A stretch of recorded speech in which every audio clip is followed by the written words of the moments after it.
Hi, today breaking news and tractors are returning to Westminster this morning with hundreds of farmers expected to drive into central London to protest over changes to inheritance tax. They are angry about the plans announced by the Chancellor back in the budget in October. Well, these are the latest pictures from the capital where the vehicles have been arriving in the last few minutes ahead of a plane demonstration through the morning and into lunchtime. Let's bring in your correspondent Shaman Freeman, who is there for us. Shaman Kev was telling us moments ago about the noise going outside of the Westminster studio. They are making their way to the central Westminster, that was it's like only just underway. We see maybe around 10 tractors that are now starting to make their way down for Whitehall our towards Westminster to demands that the government reverse the introduction of an inheritance tax policies which would see British farmers and properties or land worth more than £1 million being taxed 20%. Now the whole purpose of this protest is to try and get the public backing.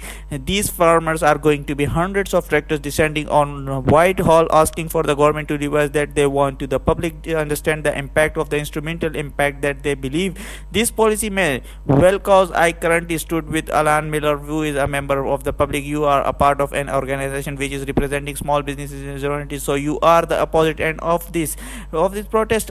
Tell us a little bit about the impact that you believe this policy is going to have and why you are here today. We are here today because together association we and you can see public loves our farmers, and we represent hundreds of thousands of people across Britain, small medium sized businesses, citizens, farmers. Everyone has a need to challenge this inheritance tax imposition. It was promised in advance it will not happen. We could lose up to 70,000 farmers at 500 as some have been trying to say, and everything about our food security and about the backbone of our culture and our way of life is threatened to. So that's why together is here today, and we are saying that our public love farmers. We need to stand together. Well, the government would argue to World that there are have inherited a huge black hole. They will say this only going to impact the wealthiest in the farmers, those that are have land or a property worth more than £1 million. And considering that many people in this country have experienced the cost of living crisis, who would only dream of owning land or property over £1 million?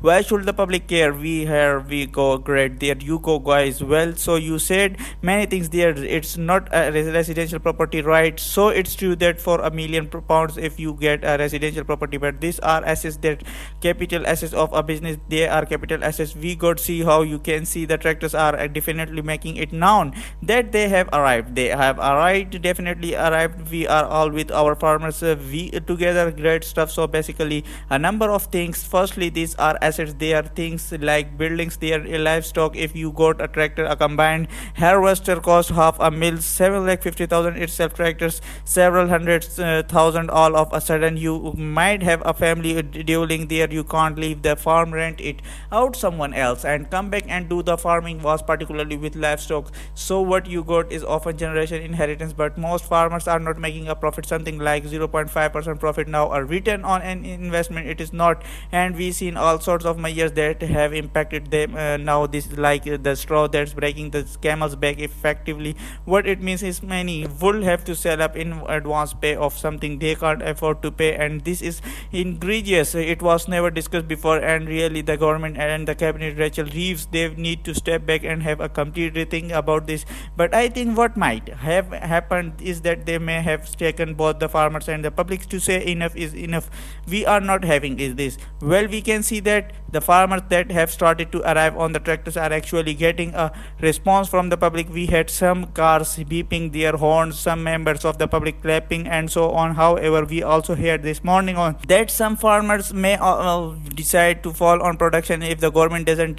That will hit working people that are already struggling to make ends meet, already struggling to ensure that their families and fair. Why should the public be threatened this way? I suppose it is right. I think the people doing the trades are the channel of a and new labor government them seen to get everyone right. That first it pensions, that it is the students, now it's farmers who knew that this is what labor wanted. It certainly was not what they said in advance. Not historically the idea of that labor in actually farmers and dedicated a part of fabric of our society and who citizens. And if they have to go to the point of talking these kinds of measures and steps, really what they want to do is this work and provide food to everyone everyone how that's how serious this is, and we really need to think about it, because we seen it with energy of well, if we don't know food independence, we got a enormous problem. And I encourage all of the public, all of your viewers, to come together declaration.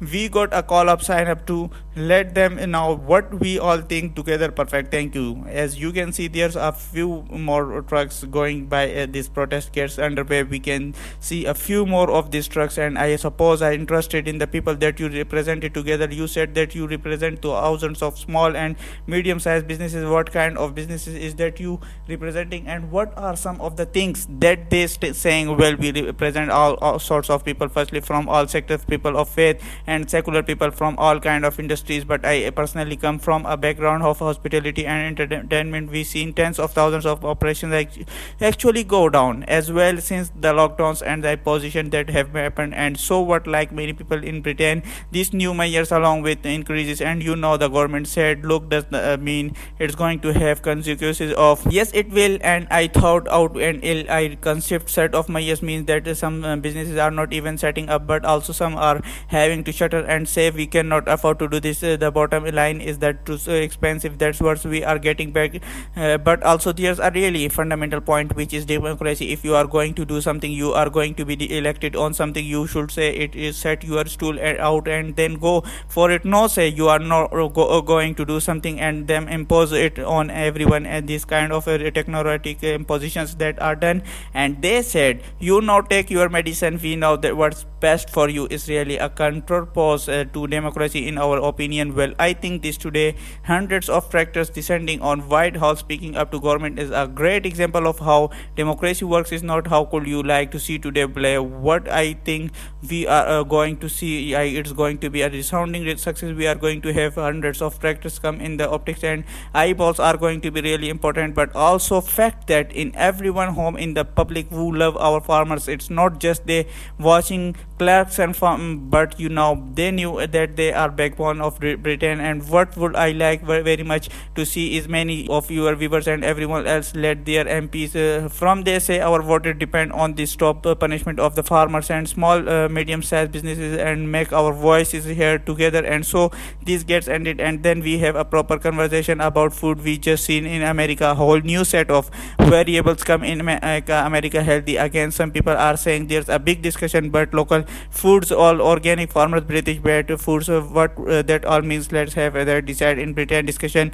But certainly also concern around some people making a lot of money, some of the supermarket chains which farmers are not making anymore. All of this can be part of a kind of whole discussion in Britain. We need to have it, because a principle I would assume that will you like agree will not you with the principle of this introduction of the inheritance tax. It's to help, I suppose, stop some large wealthy people buying apple land to avoid paying that tax. You will agree with that in principle. So I think the thing is, if you are going to target people who are all the small percentage of which a very real existence does happen, a few people buying land to avoid tax, then you need to come up with measures that are going to ring fence and that and deal with they are done is a blunt tool impose on all farmers. It means small like farmers, family farmers, up to 70,000 of them are being threatened. There are extensional crises. You can see that the treasury do not know their numbers, they are got different numbers to different. We've seen mess. Let's show some confidence and strength to try to come out, say we listen, we are going to make a different approach that shows strength not weakness, right? Because I think you need to take not it Rachiv and Starmer, because these farmers deal with problems every day. They are very determined. The public love them. We are going to support them all going away. Thank you so much.